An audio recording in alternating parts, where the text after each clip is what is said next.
Nunca en la historia esto sucedió hasta principios del siglo XX. El siglo XX fue un siglo donde en menos de 50 años lo que no sucedió desde Adán sucedió en el siglo XX. Desde Adán hasta el siglo XX brincamos del burro al motor de gasolina. 1904 el primero Ford modelo T, diseñado y fabricado por Henry Ford. 1906 los hermanos Wright norteamericanos hacen la primera tentativa de volar. 1929 Alejandro Fleming descubre la penicilina. 1943-44 comienza Enrico Fermi y el doctor Oppenheimer, italiano y alemán respectivamente, a planear el proyecto Manhattan para comenzar a bombardear un átomo de uranio 235 y fabricar la fisión nuclear. Como resultado, la primera bomba atómica que se suelta en 1945 en las ciudades de Nagasaki y de Hiroshima en el Japón, la primera y la segunda bomba atómica. 1952 Rusia inventa la primera bomba de hidrógeno. 1956-57 la primera plataforma en el espacio. 1969 llegamos a la luna. 1970 se inventa el internet y las comunicaciones satelitales internacionales que existen actualmente. 1975-80 el internet, las computadoras, el iPhone, el iPad, y ahora ¿qué nos sorprende el siglo XXI? O sea, despegó la tecnología y el conocimiento en el último siglo y en el siglo XXI como nunca había pasado. Daniel, en los últimos tiempos el conocimiento aumentará. Pero vean lo interesante en ese mismo capítulo, versículo 9 y 10, porque Daniel está ansioso de saber más y preguntarle al ángel, bueno, ¿qué sigue? Versículo 9, él respondió, el ángel, anda Daniel, estas palabras están cerradas y selladas otra vez hasta el tiempo del fin. O sea, iban a pasar 2600 años sin que nadie entendiera lo que está escrito aquí. 2600 años, y cuando llegáramos al tiempo del fin, esta generación que tú y yo estamos viviendo, íbamos a entender lo que hace 2600 años ni el profeta Daniel entendió. Ni lo iban a entender los del siglo XVIII, XIX, ni los demás, hasta esta generación. Sella las palabras, y cuando llegamos al tiempo del fin, el Espíritu Santo nos abre el entendimiento para que entendamos al venir a la Biblia lo que Dios nos quiso decir hace 2600 años. Con esto nos damos cuenta que la revelación divina es progresiva. O sea, mientras la tecnología avanza, vamos entendiendo más las cosas que se escribieron. ¿Qué se escribió en el libro de Apocalipsis hace 2000 años? ¿Cómo iba a terminar la humanidad? ¿Cómo se escribió que iba a terminar la humanidad? Por un hombre llamado el Anticristo, marcando al mundo con el 666. Y lo acabamos de ver con las vacunas. No es hasta la tecnología que hemos alcanzado cuando somos capaces ya de poder un solo hombre controlar la humanidad a través de una marca. Y aunque las vacunas desde luego no eran la marca del Anticristo, porque la vacuna te la ponen aquí y la marca del Anticristo es aquí o en la mano derecha. Sin embargo, estaba pavimentando el camino la tecnología y la forma como se comenzó a tratar de controlar arbitrariamente, robándonos nuestras libertades individuales y nuestras garantías individuales, los gobiernos, para darnos cuenta que es muy fácil ya controlar a toda la humanidad. Estamos en esa época. Ahorita un solo hombre ya es capaz, a través de la tecnología, de controlar al mundo entero. La Biblia profetizó que el mundo terminaría con un control de la economía imposible que se cumpliera si no hubiéramos inventado los satélites de comunicación, el internet, las vacunas, los chips y toda la tecnología que ha ensoberbecido al ser humano y lo ha convertido en creer que somos dioses. Y abren lo que acaba de decir Elon Musk, el director del proyecto X y de todas estas compañías del carro Tesla. ¿Saben lo que acaba de decir? Con los millones que tiene, que ahora diseñó una fábrica o varias fábricas que están relacionadas con la neurología o el estudio del cerebro. Y él está inventando con los científicos y los genetistas y neurólogos que lo acompañan, pagados por él, para inventar un chip que se ha metido de una forma intravenosa, que en el cerebro nos quite el odio, los celos, la avaricia y las ideas de robar o las ideas sexuales. Y convertir al ser humano, desprogramarlo, porque él cree que él puede desprogramar al ser humano y convertirnos en robots para mejorar la humanidad. Jesús, María y José y el burrito que los acompañan. O sea, cuando llegamos a un punto en el mundo en el que nos encontramos ahorita, que se llama transhumanismo, donde los científicos creen, los médicos de los nazis eran Pinocho comparados con los de ahora, porque el nazismo trató de pervertir la genética humana con el famoso doctor Mengele, que lo mataron en Brasil después de la Segunda Guerra Mundial. Pero los científicos modernos están seguros que van a mejorar a la raza humana con la tecnología. O sea, toda esta tecnología a la que hemos llegado tiene el propósito de demostrar que somos dioses. ¿Y qué es lo que ha pasado? Que han creído la mentira de hace 6,000 años que Satanás, la serpiente, le dijo a Eva. La primera mentira que lanzó Satanás a la humanidad fue: serán como dioses. Y lo hemos creído, y así va a acabar la humanidad. Vamos a acabar el mundo porque creímos que éramos dioses y no somos más que criaturas creadas por Dios, ensoberbecidas, creyendo que somos dioses y que podemos mejorar y crear a un ser humano mejor que el que Dios creó a través de la tecnología, de la ciencia y la genética. Y dice el versículo 10 de Daniel: muchos serán limpios y emblanquecidos y purificados. Esta es la época de la limpieza, número 1.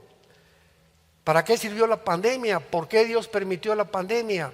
¿Qué consecuencias, qué experimento o qué desierto atravesó la iglesia a través de 2 años de pandemia?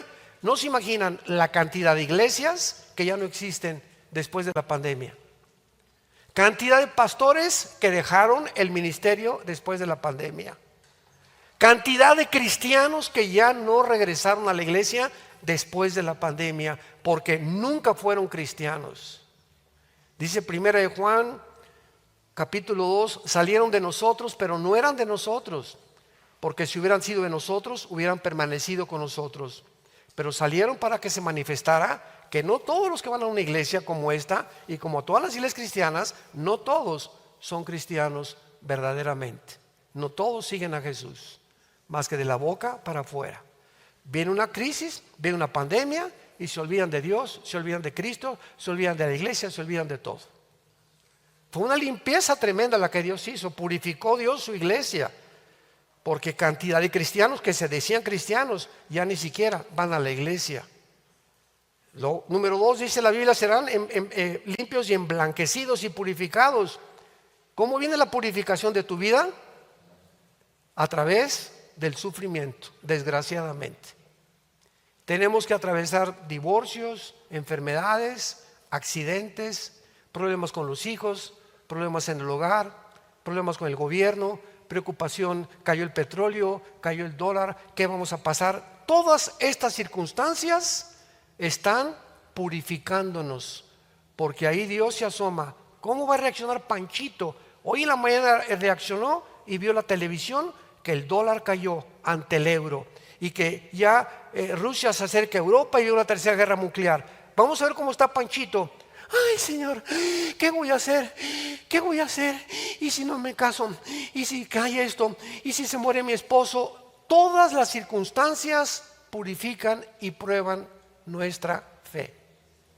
La forma como reaccionamos ante la presión del mundo, está Dios trabajando a través de nuestra fe.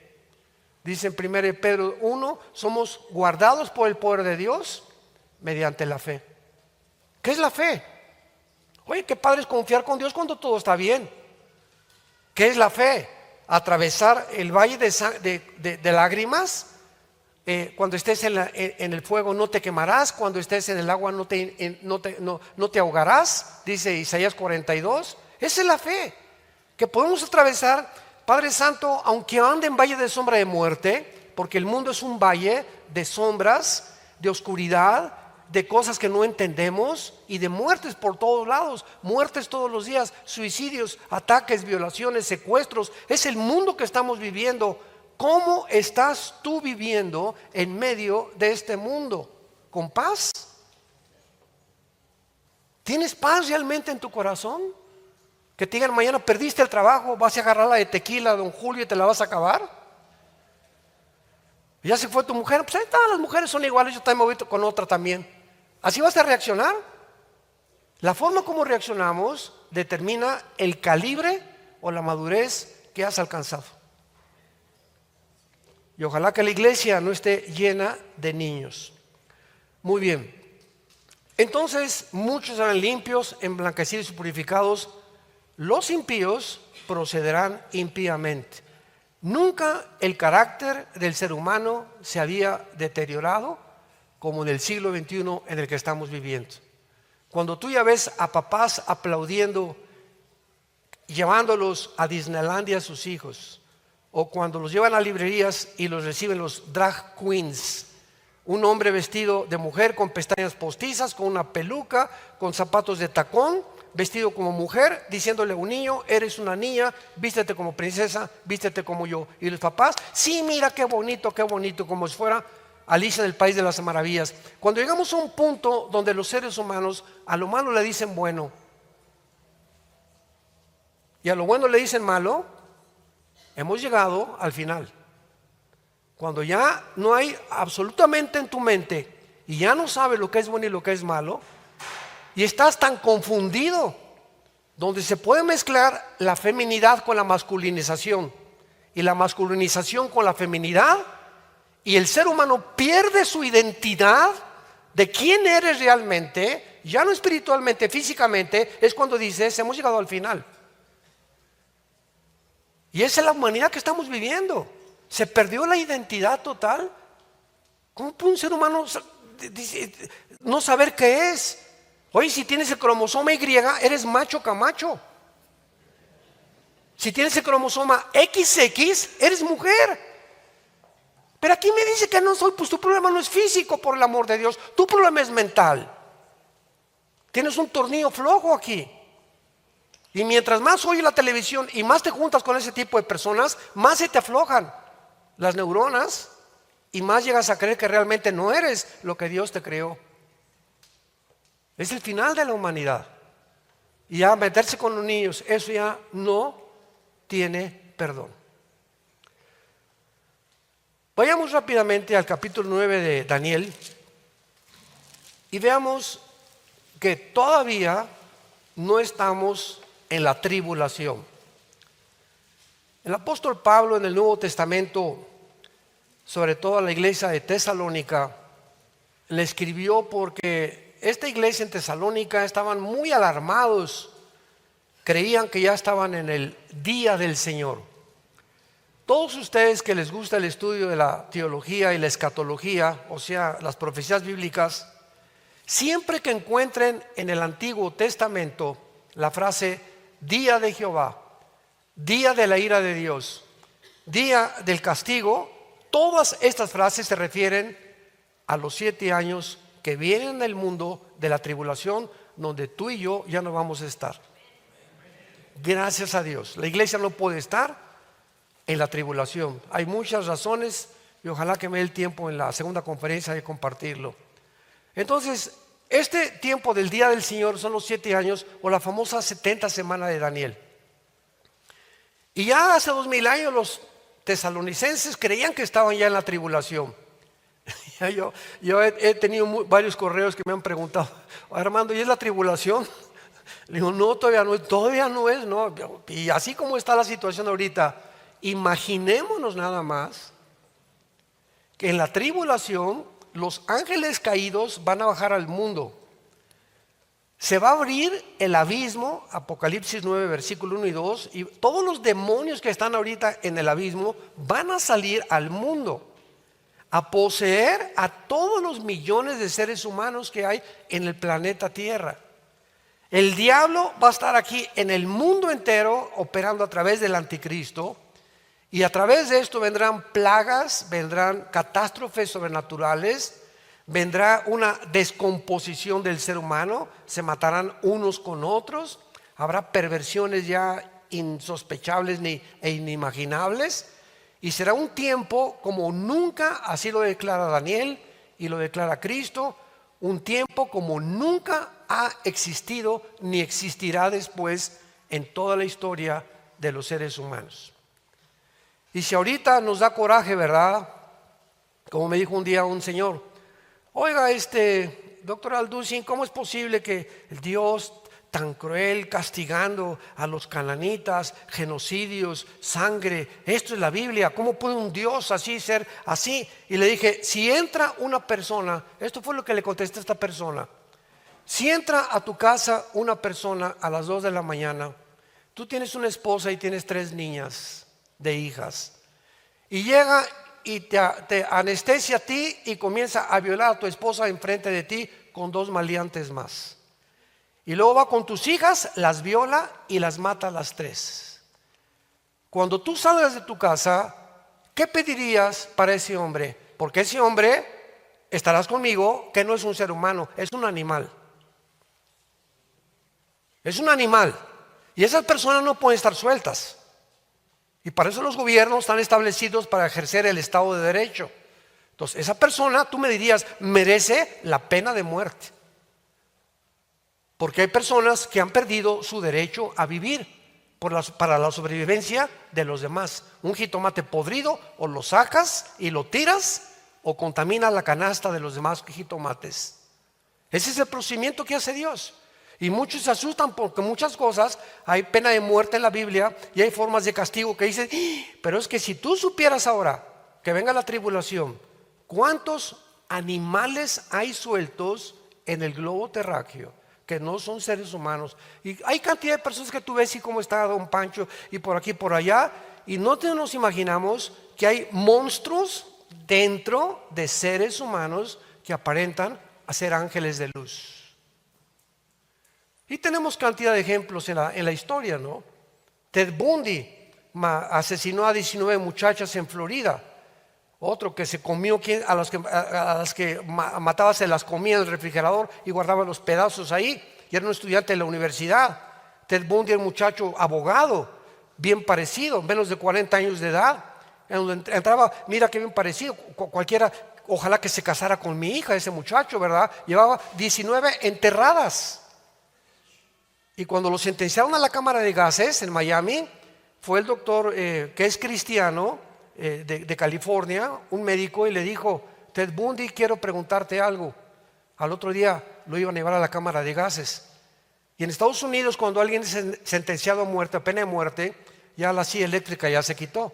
Ahora existe la cámara de gases o muchas veces el ahorcamiento. Le preguntó a Ted Bundy, el doctor cristiano, ¿cómo comenzaste tú? ¿O qué fue lo que te motivó a matar a tantas muchachas? ¿Cómo es posible, tú bien parecido, con una carrera universitaria, tú pudiste haber sido un abogado tremendo, pudiste haber tenido otro tipo de vida? ¿Por qué te inclinaste a esto? Y él le contestó al doctor cristiano, comencé con la pornografía. Con la pornografía. Llegó un momento en que quería más y más y más y más y más. Y llegó el momento en que ya no me satisfizo ver mujeres ni escenas de desnudos. Yo quería participar. Y veía muchachas y sabía que las tenía que poseer, pero las tenía primero que matar. Y ya muertas las violaba. Se convirtió en un animal. porque ni los animales hacen eso. Y es posible que como seres humanos perdamos nuestra humanidad y perdamos nuestros 5 sentidos, nuestra razón, nuestro sentido común y toda lógica elemental, como lo perdimos en la pandemia. Con tantas cosas que inventaron los medios de comunicación y como borreguitos, váyase para allá, quítese aquí, aquí. Oiga, señor, pero entonces al llegar a mi mesa el restaurante ya no hay virus. No. Oiga, pero descubrieron que es que está en los billetes el virus del COVID. Claro, porque están tratando desde hace varios años de quitar el cash. Estamos siendo purificados y estamos atravesando el tiempo donde el Espíritu Santo sabe si realmente tenemos convicciones y estamos dispuestos que me metan a la cárcel o que me maten, pero mis convicciones nadie las puede sacar de mi corazón. Y algún día tú y yo vamos a ser juzgados por Dios en el cielo acerca de los talentos y las convicciones que tuvimos mientras vivíamos en este cuerpo. En Daniel 9, versículo 27, que es el versículo que me interesa rápidamente. ¿Tienes el timer para ver el tiempo? ¿Dónde?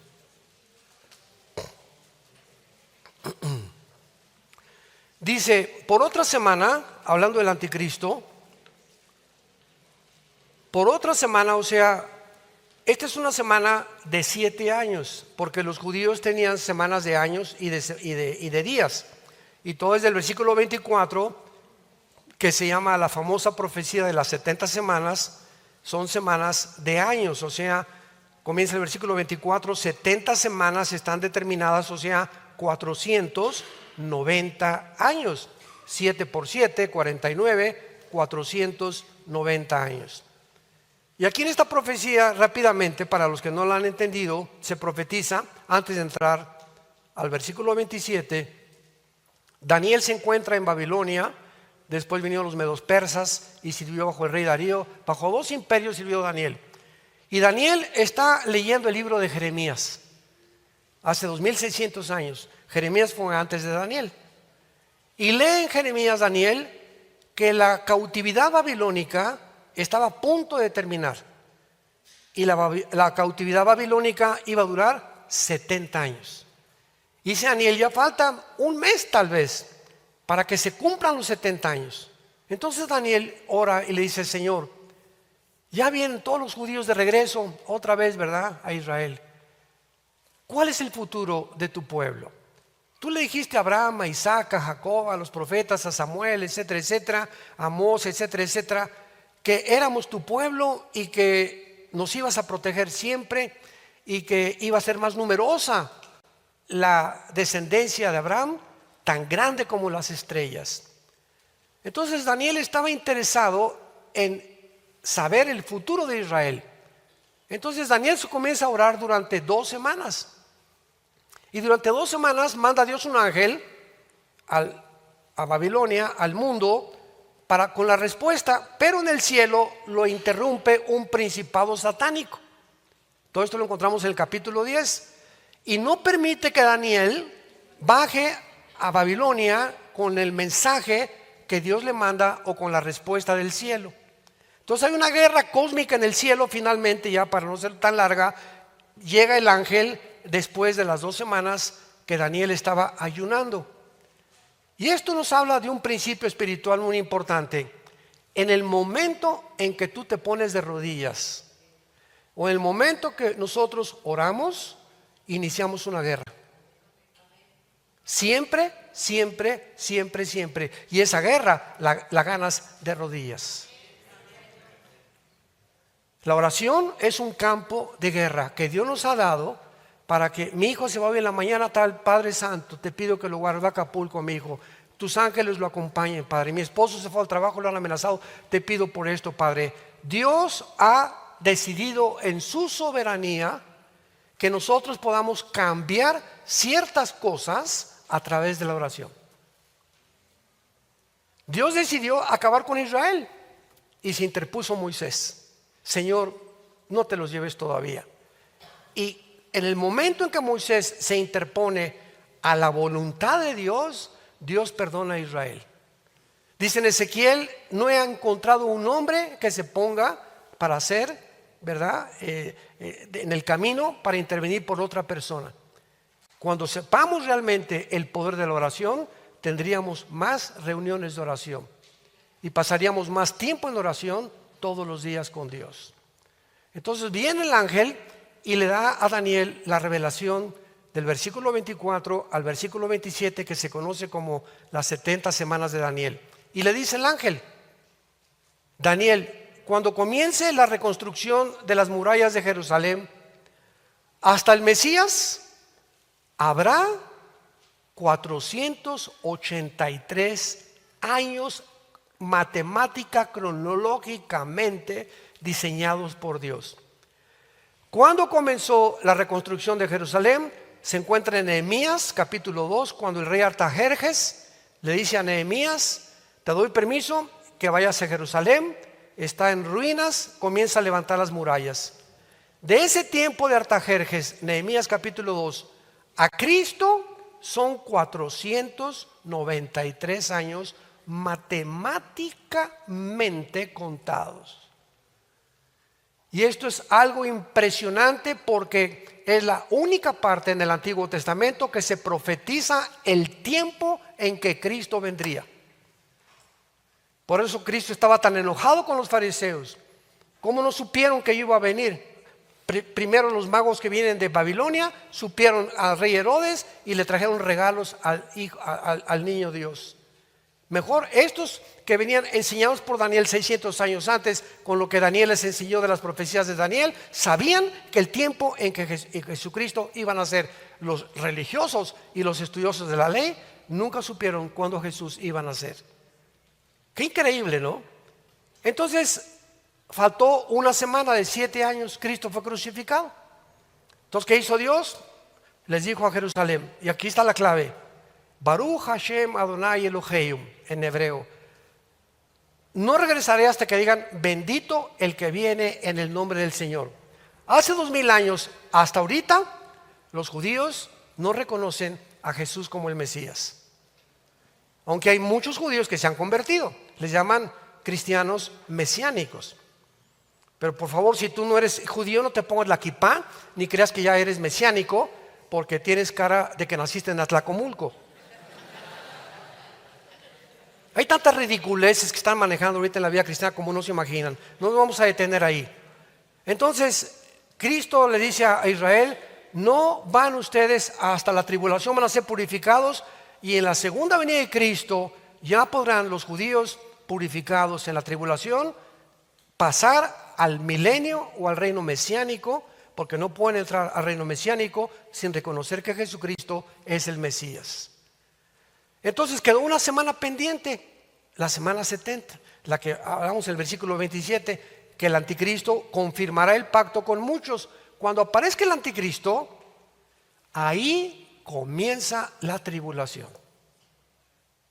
En el momento en que oigamos, tal vez no lo vamos a oír, que un hombre confirma, ¿ya lo vieron bien? Por otra semana no dice firmará, confirmará el pacto con muchos. Entonces sabemos que estamos en la tribulación. Pero como nosotros no vamos a estar aquí, ¿verdad? No vamos a saber. Pero por favor, no hablemos que el anticristo es Obama o el Papa Francisco o el príncipe Felipe o hasta la reina Isabel decían que era la abuelita del anticristo.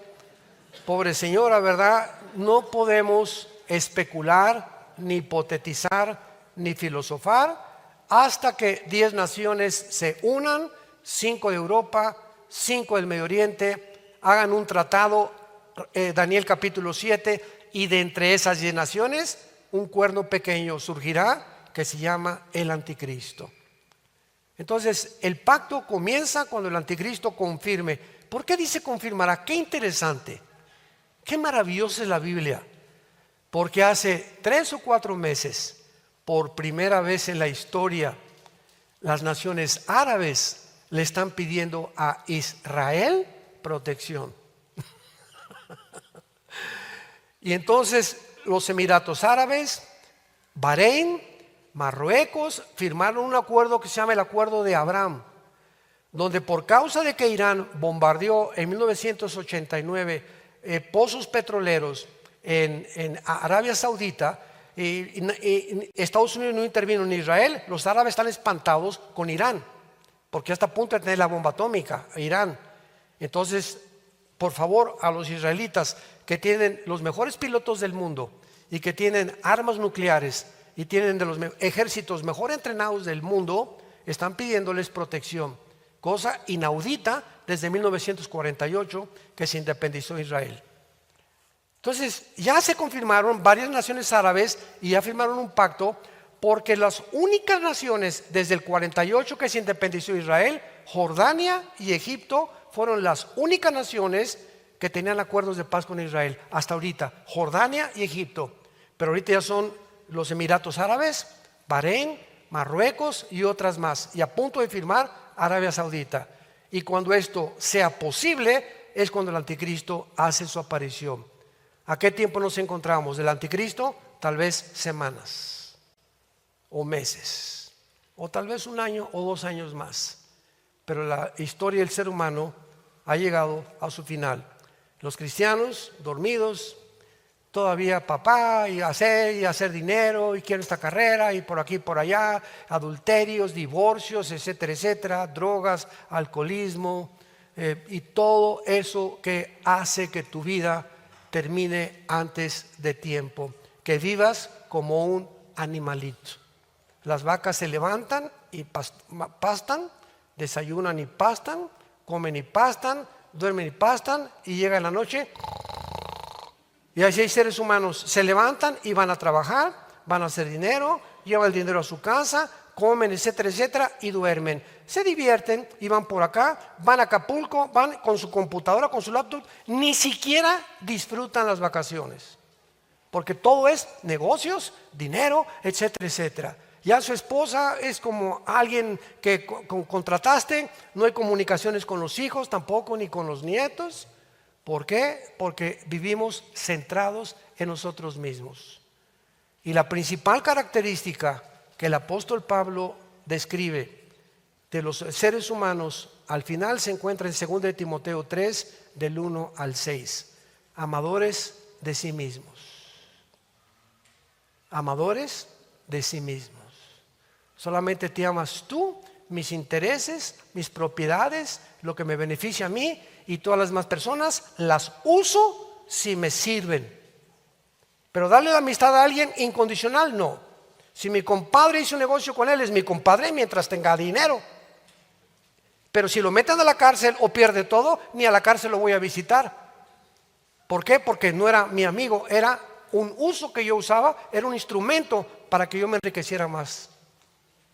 Mis sirvientes y los que tengo, los trato con la punta del pie, porque por eso les pago un sueldo. Jamás a mi sirvienta la pongo a sentar conmigo a desayunar ni a comer, porque es mi sirvienta. A los que no tienen dinero y los pobres desdichados que andan por todos lados, yo no me preocupo por ellos. Si alguien se acerca a lavarme las ventanas de mi carro, ahí en Querétaro, en el centro, le doy 5 pesos a lo mucho o 1 peso. Somos miserables. 5 pesos de propina, 3 pesos de propina. Dice la Biblia, bienaventurado el que piensa en el pobre, porque el día que te haga falta, Dios se acordará de ti. Y el día que perdamos la empatía por los demás, por los pobres, por los desdichados, por los necesitados, y comencemos solamente a pensar en nosotros, es cuando has dejado de recibir la gracia de Dios. Que Dios bendiga su palabra, inclinemos nuestra cabeza. Bendito sea el Dios y Padre de nuestro Señor Jesucristo, que nos ha hecho renacer para una esperanza viva por medio de la resurrección de Jesucristo de entre los muertos, y nos ha reservado una herencia inmarcesible, incorruptible en los cielos. Y mientras estamos en el mundo, seremos guardados por su poder mediante la fe, en la cual muchas veces tendrá que ser probada con fuego, para que hallada tu fe probada, sea encontrada en alabanza y gloria delante de Jesucristo, a quien amamos sin haberle visto, pero aunque no le veamos, creyendo en Él, nos alegramos con un gozo inefable. Te damos gracias, Jesús, por tu obra inmensa, maravillosa, cósmica en esa cruz, donde la sabiduría de tu Padre, el amor de tu Padre y el odio de tu Padre por el pecado fueron manifestados en esa cruz. Y tú fuiste el instrumento de tu Padre, por lo cual vivimos agradecidos eternamente por tan grande sacrificio en nuestro lugar. Con el principal propósito que no vivamos ya para nosotros mismos. Ya no podemos vivir para nosotros mismos. Este es el camino que has dejado claramente marcado en las Sagradas Escrituras. Ahora vivimos para aquel que murió y resucitó de entre los muertos. Para que podamos entender que mientras más vivimos para los demás, más felices seremos, más paz tendremos y más bendiciones vendrán a nuestra familia. Porque ese es tu propósito, que nos soportemos, que nos amemos, que nos perdonemos unos a otros como tú lo hiciste desde la cruz. Gracias, Señor, porque no venimos a que nos sirvan, venimos a servir a los demás. No venimos a sentirnos más grandes que nadie ni de nada. Venimos a lavar los pies a los que creemos que son inferiores a nosotros, porque así tú lo hiciste, siendo el Creador, el Rey de Reyes y Señor de Señores. Hace 2000 años te pusiste de rodillas a lavarles los pies a los que te seguían. Padre, te damos gracias porque en esta mañana tu Espíritu Santo está trabajando, energetizando las mentes y los espíritus de los seres humanos que nos escuchan. Y si tú no tienes a Cristo en este momento, si tú no estás seguro de tu salvación, dile estas palabras a Jesús. Pero no dejes este día, no permitas salir de este lugar. No es coincidencia que hayas venido esta mañana. Dios te ama, Dios te ama. Siendo pecador, te está diciendo Dios te amo. Pero cree lo que hizo mi hijo en esa cruz. Cree que su sangre es la medicina, el antídoto para tu pecado, para tu vida miserable que has llevado, y que a los 3 días resucitó de los muertos. Y como vive, Él tiene el poder de entrar a tu corazón. Te bendecimos si tú has hecho esta oración en el nombre de Jesús. Amén. Bendita sea la palabra de Dios. Bendito sea este libro maravilloso que nos ha dejado el Señor para que lo amemos con todo el corazón. Medita la Biblia, memoriza la Biblia, estúdiala, reflexiónala día y noche. Día y noche, día y noche. Cuando tú hagas eso, todo lo que hagas va a prosperar. Estamos en este mundo solamente ingeniero, eres arquitecto, deportista, cantante, todo eso es secundario. Pero la razón por la cual ahorita sigues vivo, la razón por la cual no te has muerto, quiero que lo entiendas muy bien, es porque Dios quiere que le conozcas. Porque la vida eterna, Juan 17:3, es conocer a Dios. Y cuando tú tienes la vida eterna, todo es transformado en tu vida familiar, en tu vida matrimonial, en tu vida de negocios. Porque has puesto a Dios como prioridad en tu vida.